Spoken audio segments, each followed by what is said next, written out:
शुरुआत उत्तर प्रदेश से 2027 का चुनाव लगभग नजदीक है। चुनावी मुद्दों की बिसात बिछनी शुरू हो चुकी है। बहराइन से असदुद्दीन ओवैसी ने बुलडोजर और एनकाउंटर को लेकर उत्तर प्रदेश सरकार पर हमला बोला। इसे मुसलमान वोटों के बीच बड़ा मुद्दा बनाने की कोशिश की। सवाल है कि क्या ओवैसी एक नई राजनीतिक जमीन तैयार करने की कोशिश में है?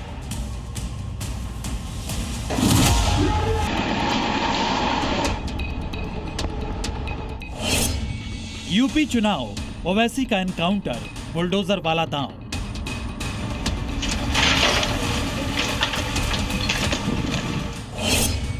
मिशन 2027, खौफ की सियासत से वोटों का हिसाब। बताओ तुम्हारा नेता क्या है, तो साफ ये राम और शांति। चाहे चुनाव किसी भी राज्य में हो, चाहे वहां AIMIM का जनाधार हो या ना हो, लेकिन चुनावी बिगुल बजते ही हैदराबाद के भाईजान यानी ओवैसी का पुराना फॉर्मूला एक्टिव हो जाता है। यूपी में 2027 की लड़ाई अभी दूर है, लेकिन ओवैसी ने अभी से एनकाउंटर और बुलडोजर की बहस को हवा देकर चुनावी बिसात बिछानी शुरू कर दी है। इंशाअल्लाह ताला मटेरे में, बहरेश में और पूरे उत्तर प्रदेश में हम अपनी इत्तेहाद की ताकत पर पूरा गेम बदल देंगे। क्योंकि बार उत्तर प्रदेश में मजलिस का परचम लहराएगा कि बुलडोजर से नहीं डरने वाले, एनकाउंटर से नहीं डरने वाले, आए मोहम्मद बोलने से नहीं डरने वाले। ओवैसी का हिसाब सीधा है, मियां भाइयों को योगी का खौफ दिखाओ, बुलडोजर और एनकाउंटर के डर से सियासी जमीन तैयार करो और फिर इसी खौफ को यूपी चुनाव में बनाओ।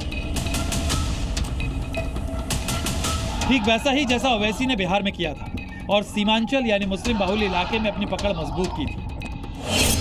दरअसल उत्तर प्रदेश की विधानसभा को देखा जाए तो 403 सीटों वाली विधानसभा में 143 सीटों पर मुस्लिम अपना असर रखते हैं। इनमें से 70 सीटों पर मुस्लिम आबादी 20 से 30% के करीब है, जबकि 73 सीटें ऐसी हैं जहां मुस्लिम 30% से ज्यादा है। इनमें से ज्यादातर विधानसभा सीटें पश्चिमी उत्तर प्रदेश और पूर्वी उत्तर प्रदेश वाले विधानसभा सीटों पर है। यूपी में बहराइच की रैली से ओवैसी ने मिशन यूपी का आगाज कर दिया है। लिहाजा यूपी में ओवैसी अभी से ही अपने जोड़ीदार भी तलाश रहे, यानी सीटों पर सही से तालमेल हुआ तो ओवैसी यूपी में गठबंधन को भी तैयार है।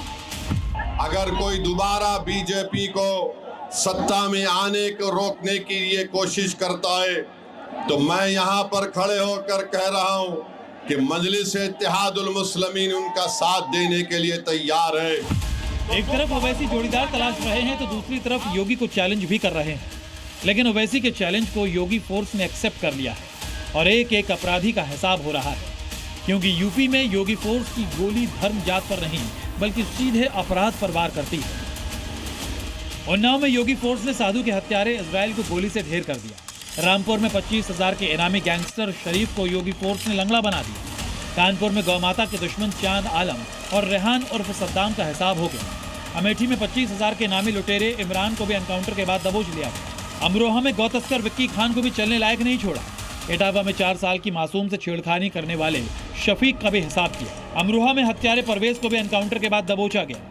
बरेली में चोर गैंग के सरगना साहिल को भी लंगड़ा बना दिया। यूपी में एक तरफ अपराधियों का ताबड़तोड़ एनकाउंटर हो रहा है तो वहीं अवैध अतिक्रमण पर जबरदस्त एक्शन भी जारी है, जिसमें ज्यादातर अवैध मस्जिद, मदरसे और मजार भी शामिल हैं।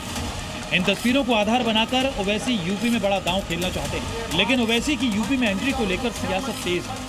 असदुद्दीन ओवैसी एनकाउंटर और बुलडोजर से किसको डराने की कोशिश कर रहे हैं, क्योंकि सामान्य व्यक्ति तो एनकाउंटर और बुलडोजर से डरता नहीं है, बल्कि वो प्रसन्न हो रहा है कि कैसे उत्तर प्रदेश में वो माफिया अपराधी जो लोगों को डराया करते थे वो आज एनकाउंटर से डर रहे हैं। तो नहीं बना पाएंगे, सरकार खो देंगे। देखिए असद भाई मेरे अच्छे दोस्त हैं, बड़े भाई की तरह मैं उन्हें मानता हूं, लेकिन जो सच्चाई है वो तो यही है, सरकार तो नहीं बना पाएंगे।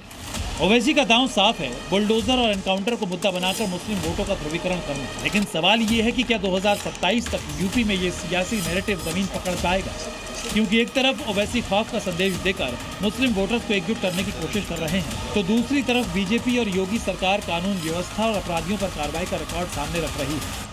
ऐसे में ओवैसी का बुलडोजर और एनकाउंटर वाला मुद्दा उन्हें चुनावी फायदा देगा या फिर सीएम योगी के विकास और कानून व्यवस्था का नैरेटिव भारी पड़ेगा, इसका जवाब तो 2027 के चुनाव में ही मिलेगा। ब्यूरो रिपोर्ट, जी मीडिया।